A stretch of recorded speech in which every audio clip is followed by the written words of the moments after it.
Ngayon guys.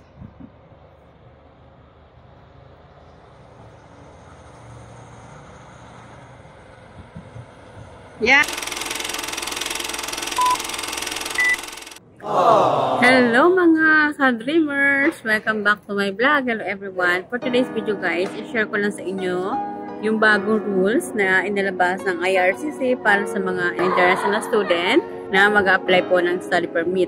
May nilabas po ang IRCC ng bagong rules na effective December 1. By the way nga guys, nandito ako guys sa Incheon Airport, South Korea. Meron akong connecting flight going to Hong Kong.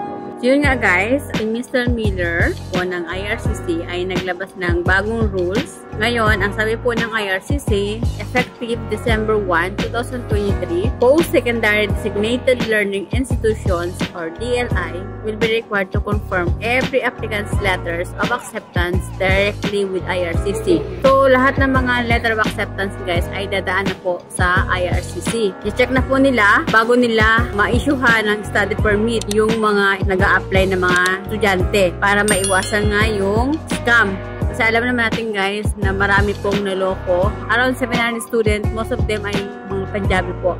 Ano nga sila eh, ma-deport na nga. Kasi nga, nagpakita sila ng letter of acceptance na fake. Pero sabi nga ng immigration na hindi naman kasalanan ng mga estudyante yung ganong letter of acceptance na fake yung ano sa kanila. Kasi nga, mayroon naman silang kausap eh. Meron silang consultant, meron silang agent, meron silang agency para dyan sa letter of acceptance. Kasi guys, hindi naman kayo makakapag-aral sa kanila kung wala pa kayong letter of acceptance. So, ibig sabihin yan, dapat meron kayong papasukan na school, na institution, na tanggap kayo, na mabibigyan kayo ng letter of acceptance. Kaya ang ginawa ngayon ng IRCC ay maghihigpit na sila sa mga international student para nga maiwasan na yung ma-scam. Medyo higpit na sila ngayon. Di tulad ng dati na kukuha ka lang sa school or meron kang kilala na mag-ano o i-online mo lang, makapadala ka na ng institution ng letter of acceptance. Ngayon ay idadaan na po sa IRCC. Confirm nila kung ito po ay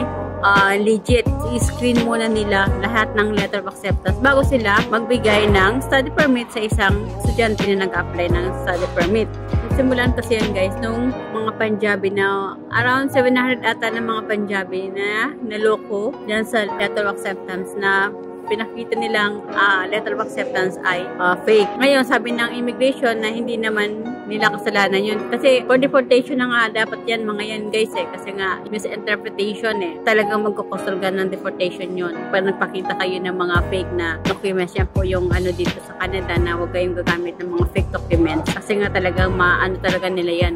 Ma-check nila yan. Busisi po sila. Kaya ngayon, nag-igpit na sila. Parang hindi na maulit mga Punjabi na naloko dahil nga sa letter of acceptance. Tapos yung magiging cost nila na ma-deport, eh gusto lang naman nila mag-aral, magkaroon ng magagandang future sa Canada. At para na rin po sa pamilya nila. Okay yan guys, kasi nga maiwasan na talaga yung ma-scam. Talagang lahat ay dadaan na sa IRCC. Parang sa amin, lahat ng mga papeles namin, nung nag-apply kami ng work permit, ay lahat ng mga documents namin ay in-screen na yung IRCC yan. Mga certificate namin, yung experience namin, kung ano ba, legit ba yung ano namin, experience. Kasi parang nga, maiwasan talaga yung maloko, di ba? Kasi guys, alam niyo naman kapag mag-apply kayo na bilang isang international student, milyones talagang kailanganin nyo. So, kawawa naman, di ba? Yan pa lang sa letter of acceptance, maano na agad sila, mahigpit na sila. O, sayang yung ano nila, yung pagod, yung oras, yung pera na napundar nila, na ibigay na nila para sa tuition fee nila, sa bayad sa consultant.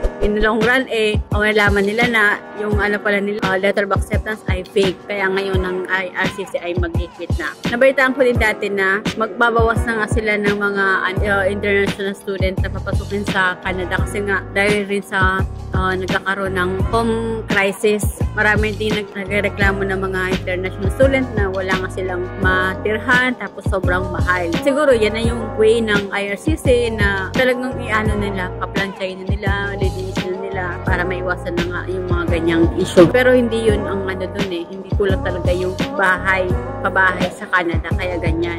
So Sa dami po mga international student, mga foreigner, mga immigrant, nag-work, nag-aaral sa Canada ay nagkukulang po talaga. So yun guys, na-share ko lang sa inyo na mayroon na pong bagong rules para sa application ng visa na kailangan muna ay yung DLI ng institusyon na naka-assign doon ay kailangan i-verify po sa IRCC na legit yung letter of acceptance na ibigay nila sa isang estudyante bago ma-issuehan ng study permit ng IRCC. Talagang maghigpit na talaga sila guys.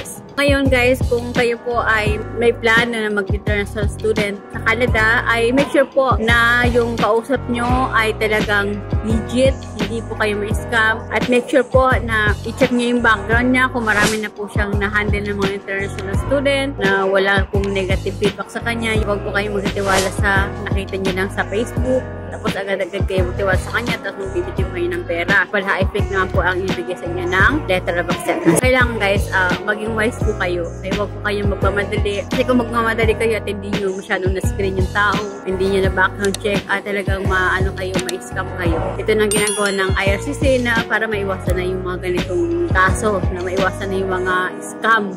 Yun lang guys, na-share ko lang sa inyo yung bagong rules ng IRCC para sa visa application para sa mga international student na mag-aaral po sa Canada. Guys, if you find my video helpful, please subscribe naman po and do like and share na rin po kung gusto niyo po yung mga video po at nakakatulong po sa inyo. Please, click naman po yung bell notification para ma-notify po kayo sa mga updated video ko. So yun lang guys, thank you for watching. Bye! Good luck po!